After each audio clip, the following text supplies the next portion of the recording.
सोनम वांगचुक को एनएसए के तहत गिरफ्तार करके राजस्थान के जोधपुर जेल में शिफ्ट कर दिया गया है। लेकिन आज देश का सबसे बड़ा सवाल यह है कि आखिर सोनम वांगचुक को जेल भेजा क्यों गया, आखिर सोनम वांगचुक की गिरफ्तारी क्यों हुई, वो कौन उद्योगपति हैं जिनकी नजर लद्दाख पर है, आखिर सोनम वांगचुक गिरफ्तार क्यों है, इस सवाल के ऊपर से पर्दा उठेगा। भरत जी हमारे साथ हैं, एक बार डीप में जानने की कोशिश करेंगे। भरत जी, विस्तार से पूरी बात बताइए, क्या सोनम वांगचुक वाकई राष्ट्र के लिए खतरा थे या फिर वो किसी और की राह का रोड़ा बन रहे? देखिए प्रज्ञा जी, कुछ भी समझने से पहले आपको ये बात समझनी होगी कि लद्दाख के भीतर आज की तारीख में जो जियोलॉजिकल सर्वे है उसके मुताबिक लद्दाख में बोरैक्स, सोना, ग्रेनाइट, चूना पत्थर, मार्बल, सल्फर, आर्सेनिक, तांबा, क्रोमाइट और platinum, Ruby, manganese, uranium, thorium, ये जितना संपदाओं का भंडार है, खनिजों का भंडार है, वो सब लद्दाख के भीतर है। और लद्दाख में सोनम वांगचुक किस उद्योगपति की राह में रोड़ा बन रहे थे, ये समझने के लिए आपको कुछ ना कहते हुए, कुछ भी ना कहते हुए प्रज्ञा जी, सिर्फ सोनम वांगचुक को आप सुन लेंगी तो आपको समझ में आएगा। प्रिय प्रधानमंत्री नरेंद्र मोदी जी, दिखाइए, हमारा सादर प्रणाम स्वीकार करें। आज हमारे अनशन का चौथा दिन खत्म हो रहा है। इस वीडियो में सोनम वांगचुक ने सब कुछ बता दिया है। सेंस ऑफ ह्यूमर अभी भी बचा है। आपने कभी सुना कि बीजेपी हिंदू विरोधी हो गए हो, हिंदू भजन का विरोध करते हो? जी हाँ, लद्दाख में कुछ ऐसा ही हुआ। इससे पहले मैं आपको ये बताऊं कि बीजेपी वो पार्टी है जिन्होंने लद्दाख को 2019 में यूटी का दर्जा दिया और जिसके लिए सब खुश हुए और मैं उनका बड़ा प्रशंसक भी बना। और यही नहीं, उन्होंने ये वादा भी किया कि लद्दाख के संस्कृति और प्रकृति को 6वें शेड्यूल में संरक्षित किया जाएगा और इसे उन्होंने अपने मैनिफेस्टोज में पहले बिंदु की तरह घोषित किया और लद्दाख के लोग बहुत खुश हुए और सब ने उनको वोट देकर जिताया। यहाँ की हिल काउंसिल बीजेपी की बने। मगर अगले 2 साल में उन पर उद्योगपतियों का बहुत दबाव आया और फिर वो मुकर गए कि 6वां शेड्यूल आपको हम नहीं दे सकते। और इसीलिए मैं और लद्दाख के सारे लोग 3 साल से बार बार अनशन कर रहे हैं, पदयात्रा कर रहे हैं, ये विनती करने के लिए कि आप अपना वचन निभाएं और लद्दाख को ये संरक्षण दें 6वें शेड्यूल में। अब दोबारा चुनाव आ रहे हैं हिल काउंसिल के और यहाँ की स्थानीय बीजेपी हमारे इस कोशिश को, जो कि एपेक्स बॉडी के अंतर्गत होता है।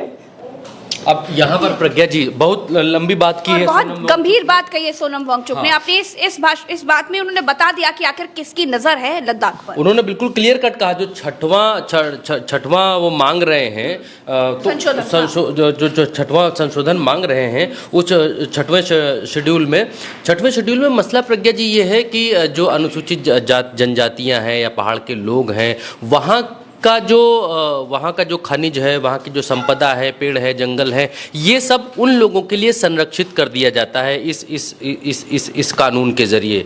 तो अब अगर ये कानून लेकर आ जाती है भारतीय जनता पार्टी, तो फिर यहाँ के जो जल जंगल जमीन वाला मसला है, वो सब मसला यहाँ के लोगों के अधीन हो जाएगा। अगर यहाँ पर विधानसभा बन जाती है, इनके अपने विधायक हो जाते हैं, तो यहाँ की अपनी सरकार हो जाएगी। फिर उस सरकार से जो भी उद्योगपति घुसेगा लद्दाख के भीतर, जैसे झारखंड के भीतर जो भी उद्योगपति घुसता है तो उसको सरकार से डील करनी पड़ती है। झारखंड उदाहरण इसलिए दे रहा हूँ कि कोयला वहाँ बहुत ज़्यादा होता है, धनबाद और इन सब क्षेत्रों में कोयला बहुत भयंकर होता है।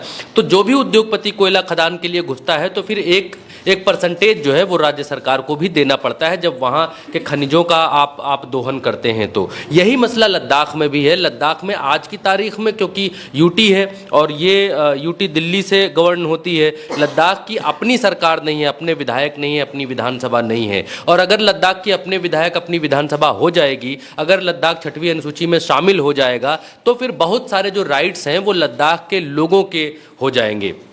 और ये इसी तरफ इशारा कर रहे हैं सोनम वांगचुक कि जो उद्योगपति हैं उनके दबाव में सरकार है, भारतीय जनता पार्टी उनके दबाव में है और इसीलिए 6वीं अनुसूची लेकर नहीं आ रहे हैं, इसीलिए पूर्ण राज्य का दर्जा नहीं दे रहे। अभी उद्योगपतियों को कोई भी काम लद्दाख में अगर करना है प्रज्ञा जी, मोटा मोटा मैं आपको समझाता हूँ, तो सीधे केंद्र सरकार से परमिशन लेंगे और वहाँ पहुँच जाएंगे, जो भी करना धरना रहेगा। और अगर यहाँ पर इनकी अपनी गवर्नमेंट भी हो गई, विधानसभा हो गई, विधायक चुने जाने लगे, तो फिर 2-2 जगह से परमिशन लेनी देनी पड़ेगी, जो पैसा है वो दोनों जगहों पर देना पड़ेगा, जैसे झारखंड के भीतर होता है उसी तरीके से यहाँ भी होने लग जाएगा।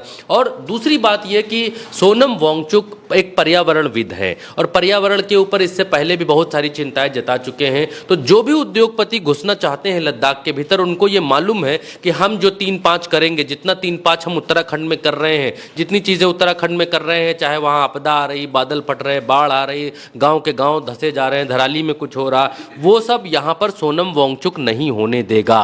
सोनम वांगचुक कोई गली छाप आदमी नहीं है। सोनम वांगचुक पढ़े लिखे पर्यावरणविद हैं। देश दुनिया के तमाम सारे रमन मैग्सेसे अवार्ड समेत बहुत सारे अवार्ड उनको मिल चुके हैं। सेना के लिए वो कई सारे टेंट और ग्लेशियर्स के लिए कई सारी चीज़ें वो बना चुके हैं इससे पहले। तो सोनम वांगचुक से सीधा डील करना उद्योगपतियों के लिए आसान नहीं है और यही कारण है कि सोनम वांगचुक के रहते लद्दाख के भीतर उद्योगपतियों की एंट्री बड़ी मुश्किल है वहाँ पर। और इससे पहले भी सोनम वांगचुक कई सारी चीज़ों पर बात उठा चुके हैं। उन्होंने इस बात को कहा था अभी कुछ दिन पहले ही एक इंटरव्यू में, उन्होंने कहा कि भाई उद्योगपति आते हैं, पहाड़ खोदते हैं, खोद कर चले जाते हैं। जब पहाड़ खोदते हैं ट्रक उनके रास्तों से निकलते हैं, रास्ते तोड़ देते हैं, तोड़कर चले जाते हैं और फिर हमारे पैसे से, हमारे जनता के टैक्स से फिर सरकार उन रोड्स को ठीक कराती है। ऐसा क्यों भाई? जब खोदा पहाड़ उद्योगपति ने, रोड उद्योगपति ने तोड़ी, नुकसान उद्योगपति ने किया, तो फिर उससे रोड क्यों नहीं बनवाई जाती है? संसाधन जो नष्ट करके चले जाते हैं उद्योगपति, उनसे क्यों नहीं ठीक कराया जाता? ये तमाम सारी बातें उन्होंने इससे पहले कही। और एक जो सबसे बड़ी बात प्रज्ञा जी निकल कर आ रही है वो ये है कि लद्दाख चीन से भी बॉर्डर शेयर करता है, लद्दाख पाकिस्तान से भी बॉर्डर शेयर करता है, ऊपरी वाले हिस्से में जिसको अक्साई चीन वगैरह बोलते हैं वहाँ पर बॉर्डर शेयर करता है। तो बड़ा वहाँ पर जो स्थिति है वो स्थिति ऐसा नहीं है मध्य प्रदेश जैसा, उत्तर प्रदेश जैसा, इस तरीके किसी को भी पकड़ लो, पकड़ के जेल में डाल दो, बोलो कि उसकी जमानत ही नहीं हो रही है। लद्दाख में सोनम वांगचुक एक पढ़े लिखे व्यक्ति हैं और लोग उनसे प्रेम करते हैं। अब लद्दाख में जब ये हो रहा है तो इसका असर क्या हो सकता है वहीं के लोग बोल रहे हैं, वो भी सुनवा देते हैं लोगों को। यहाँ के एक फेमस कॉमेडियन हैं जिन्होंने कहा कि जब चीन घुस आता है तो लद्दाख के लोग जान देकर रोकते हैं, मगर अब अगर भारत सरकार हमारे लिए कुछ नहीं कर रहा है तो अगली बार वो आए तो हम उनको रास्ता दिखाएंगे, हम रोकेंगे नहीं। हम जान क्यों दे जब हमारा कोई संरक्षण नहीं हो रहा है। और उसके बाद उन पर पुलिस की पूछताछ होने लगी, ये कैसे कहा है। मेरा तो ख्याल है कि दूत को मारने से, डोंट किल द मैसेंजर कहते हैं ना, सॉल्व द प्रॉब्लम। उनका तो फ्रस्ट्रेशन निकल रहा है, आप समस्या का हल करें तो बेहतर होगा। तो सरकार को इन सब बातों का सीरियस नोट बहुत गंभीरता से लेनी चाहिए। लद्दाख के लोगों में एलियनेशन और फ्रस्ट्रेशन आना भारत के लिए अच्छी बात नहीं है। वो कहते हैं ना, रहीमन तागा प्रेम का ना तोड़ो चटकाए, टूटे से फिर ना जुड़े, जुड़े गांठ ही पड़ जाए। एक बार टूट गया तो फिर उसमें गांठ पड़ी की पड़ी रह जाएगी। तो इन सब बातों को देखते हुए तो यहाँ पर प्रज्ञा जी बिल्कुल क्लियर कट सोनम वांगचुक ये कहते हुए नजर आ रहे हैं कि लद्दाख के लोगों के मन में आपको भेद क्यों डालना है, आपको क्यों ये बात डालनी है कि हमारे लिए सरकार कुछ कर नहीं रही है, हमारे लिए सरकार कुछ करती नहीं है, हम जो मांग उठाते हैं उसको मानती नहीं है, हमसे जो है दूसरी तरीके का व्यवहार, सौतेला व्यवहार करती है। ये बात यहाँ पर समझाते हुए नजर आ रहे हैं। और सिर्फ वांगचुक की बात नहीं है, अभी तक यही सोनम वांगचुक इस देश के हीरो थे प्रज्ञा जी। लोग पूछते हैं कि हीरो या विलन, पिक्चर में हीरो थे अब विलन कैसे हो गए? ये विलन लोगों के लिए नहीं है, सरकार के लिए है। और सरकार ने NSA, नेशनल सुरक्षा कानून जो है, राष्ट्रीय सुरक्षा कानून, उसके तहत इनको बुक करके जेल में डाल दिया है और लद्दाख की जेल में नहीं रखा है। सरकार का कहना है कि हम लद्दाख की जेल में इसलिए नहीं रख रहे हैं इनको, ये रहा वो लेटर जिसमें इन्होंने कहा है कि हम लद्दाख की जेल में इसलिए नहीं रख रहे हैं, ये दिखाइए, ये लेटर है, इसलिए नहीं रख रहे हैं क्योंकि यहाँ कानून व्यवस्था बिगड़ जाएगी। हम लद्दाख में शांति चाहते हैं और शांति व्यवस्था बनाए रखने के लिए हम सोनम वांगचुक को लद्दाख से बाहर लेकर जा रहे हैं। प्रज्ञा जी, ये एक लद्दाख को एक ढेर पर बिठाया जा रहा है, ऐसा ढेर जिसके नीचे बारूद लगा दिया गया है, जिसकी घड़ी टिक टिक टिक टिक चल रही है प्रज्ञा जी। अब अगर आप लद्दाख और कश्मीर की तुलना करेंगी तो लद्दाख लद्दाख और कश्मीर दोनों की तुलना नहीं हो सकती है। लद्दाख बेहद शांति प्रिय राज्य है, बौद्ध आबादी बहुत ज़्यादा है, हिंदू लोग बहुत कम हिंदू वहाँ पर हैं, और उसके बाद भी लद्दाख में हिंदू दोहा या हिंदू कविता या हिंदू श्लोक का जब पाठ हुआ तो लद्दाख की भारतीय जनता पार्टी इसका विरोध करती है, उसके वीडियोस पड़े हुए हैं। तो सिर्फ और सिर्फ सोनम वांगचुक को मत सुनिए, अगर आपको यहाँ की बात सुननी है, लद्दाख की जनता को भी आपको सुनना चाहिए, और उसके बाद जीडी बख्शी को भी हम आप सुनाएंगे। देखिए लद्दाख की जनता क्या कह रही है। एक तो आप जानते ही हैं, लद्दाख 2 सीमाओं से घिरे हुए हैं, जो कि दोनों जो है दुश्मन देश माने जाते हैं पूरे हिंदुस्तान में, और उस सीमाओं पे आपने आंकड़े लगा रखा है। अब हम सब कहाँ पर कितना दुख होना पड़ेगा, हम जिस बॉर्डर पे बैठे हैं उनके लिए क्या सेफ्टी होगा। दूसरा, आप ये नहीं जानते हैं कि हम लद्दाख वाले सर्दियों की जो 4 महीना है हम कैसे गुजारते हैं लद्दाख जैसे जगहों पे। आप अगर आते हैं तो आप तो एसी में आते हैं, एसी में घूमते हैं, एसी में रहते हैं, एसी में बैठ के वापस चले जाते हैं। सरकार को बोल रहे हैं, यहाँ तक कि हमारा यहाँ पर जितने भी सेक्टर है और बाकी जो यूटी के ऑफिसर, ये इस बात को कह रहे हैं कि देखिए लद्दाख जिस जगह पर है वो चीन से, पाकिस्तान बिल्कुल, से वो ये कहने की सीमावर्ती कोशिश कर रहे हैं कि राज्य है। लद्दाख यहाँ एक पर ऐसा लोगों को देश, भड़काइए मत। यहाँ जब लोग मांग कर रहे हैं और कोई नाजायज मांग नहीं कर रहे हैं, वो ये नहीं कह रहे कि हम भारत से अलग हो जाएंगे, वो नहीं कह रहे हमारा अलग झंडा दे दो, वो कुछ ऐसी बात नहीं कर रहे। वही सामान्य मांग है प्रज्ञा जी, जो आपने तेलंगाना बना दिया, आपने तेलंगाना बनाया, वहाँ विधानसभा दी या नहीं दी आपने। उत्तर प्रदेश और उत्तराखंड जब अलग किया तो उत्तराखंड को विधानसभा दी या नहीं दी, पहाड़ी राज्य है, दी या नहीं दी ना। तो अब जब आपने यूटी बनाया है तो वहाँ के लोग खुश हुए, और उसके बाद अब जब 6ठी अनुसूची में शामिल करने को बोल रहे हैं तो फिर ऐसे कौन सा पहाड़ टूटा पड़ रहा है, ऐसा कौन सा पहाड़ की नेशनल सुरक्षा कानून लगाना पड़ जा रहा है, नीचे लगाकर जेल में डालना पड़ जा रहा है। इसका सोनम वांगचुक वेस्ट जैसे व्यक्ति, हाँ, इसका मतलब सीधा सीधा वो नहीं है जो दिख रहा है, पर्दे के पीछे दूसरी कहानी है, उद्योगपतियों वाली कहानी, जो उद्योगपतियों वाली कहानी यहाँ पर सोनम वांगचुक बता रहे हैं। अब आप किसी की मत सुनिए, जीडी बख्शी की सुनिए, जो इस देश के ये देखिए रक्षा विशेषज्ञ हैं, उनकी सुनिए। Ladakh is a hyper sensitive state, hyper sensitive area है। चीन का खतरा मंडरा रहा है सबसे ज्यादा वहां लद्दाख पे, राइट। और ऐसे में अगर इतनी अनहैप्पीनेस लद्दाख के लोगों में हो कि वो फास्टिंग के ऊपर आ गए, और वो सोनम वांगचुक जैसे, वो मतलब कोई फटीचर नहीं है, सड़क छाप नहीं है, गुंडा जो कि बोलना शुरू किया है पॉपुलैरिटी के लिए, वो बड़ा जाना एजुकेशनिस्ट है, बहुत ही रिस्पेक्टेड सिटीजन है भारतवर्ष का। तो अगर वो ऐसा कह रहा है तो हमको तो तवज्जो देनी पड़ेगी, उसको ब्लैक आउट की न्यूज से ही ब्लैक आउट कर दें। I am sorry, that is not the way to go. मैं तो यही कह रहा था कि साहब देखिए, अग्निवीर से तो हमारी इकोनॉमी पे भी फर्क पड़ेगा। हम तो सारा आधे तो लद्दाखी बेचारे। जीडी बख्शी यहाँ पर ये कहते हुए नजर आ रहा है, बहुत बार सरकार को बचाते हुए नजर आते हैं, लेकिन लद्दाख पर आप इनका स्टैंड देखिए, बिल्कुल क्लियर कट स्टैंड है कि भाई लद्दाख में जो आप कर रहे हैं वो अहंकारवश, दुश्मन देशों से घिरा हुआ राज्य है, बेहद सेंसिटिव है। आपका अहंकार नहीं चलेगा लद्दाख में भाई। अब जो सीमावर्ती राज्य हैं उन राज्यों में बातचीत करेंगे और उठाकर जेल में फेंक देंगे।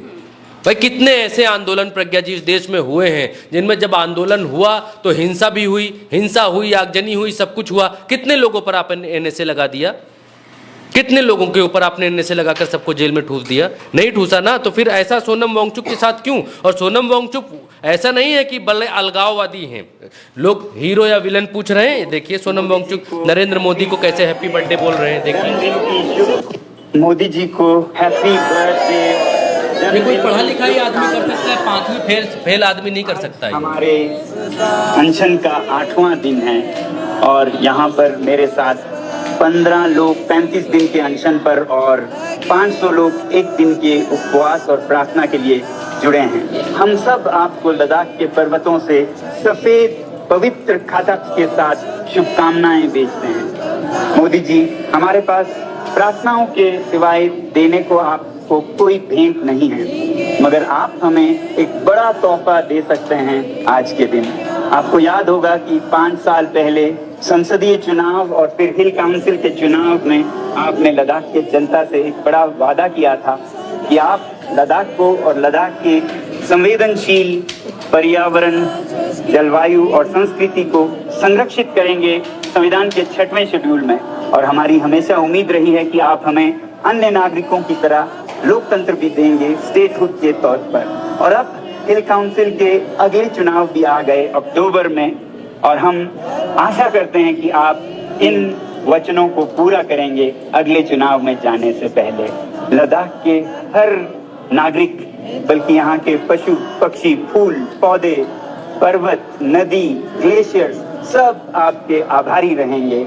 और आपको फिर से बहुत बहुत शुभकामनाएं। और ये देखिए, ये कौन सा नेशनल सिक्योरिटी एक्ट लगा देने वाला मसला है प्रज्ञा जी?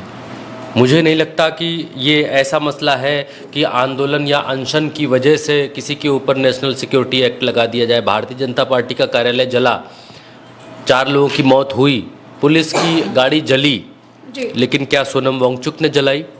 क्या सोनम वांगचुक देश के खिलाफ साजिश रच रहे थे? क्या सोनम वांगचुक देश के ऊपर हमला कराने की साजिश रच रहे थे? सोनम वांगचुक वो व्यक्ति हैं प्रज्ञा जी जिन्होंने चीन के सामान का विरोध सबसे पहले किया था इस देश में, कि चीनी सामान नहीं होना चाहिए, नहीं बिकना चाहिए। अब सोनम वांगचुक को उठाकर जेल में डाल दिया गया है, और सोनम वांगचुक बिल्कुल क्लियर कट कह रहे हैं कि भारतीय जनता पार्टी उद्योगपतियों के दबाव में है और उनके दबाव में छठी अनुसूची जारी नहीं कर रही है। बिल्कुल, देखिए इस देश में क्या कुछ हो रहा है। भाजपा राज में बलात्कारी बाबा राम रहीम बेल पा रहे हैं और सोनम वांगचुक जैसे व्यक्ति जेल जा रहे हैं। फिलहाल हमारे साथ इतना ही। जो कुछ इसके पीछे की कहानी थी वो हम आपको विस्तार से समझाने की कोशिश कर रहे थे। आशा करते हैं कि आपको वो सारी चीजें बड़े आराम से समझ में आ गई होंगी। हम फिर मिलेंगे आपसे। चैनल को सब्सक्राइब कीजिएगा, वीडियो को शेयर कीजिएगा और अपनी राय हमें कमेंट पे बताइएगा। नमस्कार, जय हिंद।